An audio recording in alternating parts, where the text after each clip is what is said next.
Why do we need distributed systems? Imagine, Amazonలో big billion day sale start అయింది. Lakhs of users same సెకండ్లో website open చేస్తున్నారు. Question ఏంటి? ఒక సింగిల్ సర్వర్ ఇంతమంది యూజర్స్ని హ్యాండిల్ చేయగలదా? నో. ప్రాబ్లం. సపోజ్ మీ యాప్కి ఇనీషియలీ 100 యూజర్స్ ఉన్నారు. సింగిల్ సర్వర్ ఈజీగా హ్యాండిల్ చేస్తుంది. కానీ సడన్లీ 10 lakh యూజర్స్ వచ్చారు. CPU full, RAM full, server slow.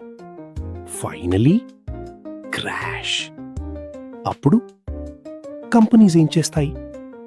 Powerful server కొనడం కాదు, ఇన్స్టెడ్ వర్క్ని మల్టిపుల్ కంప్యూటర్స్ మధ్య డివైడ్ చేస్తాయి. ప్రతి కంప్యూటర్ కొంచెం వర్క్ చేస్తుంది, కలిసి ఒక అప్లికేషన్ లాగా వర్క్ చేస్తాయి. అదే distributed system. Result more users, better performance, no server overload.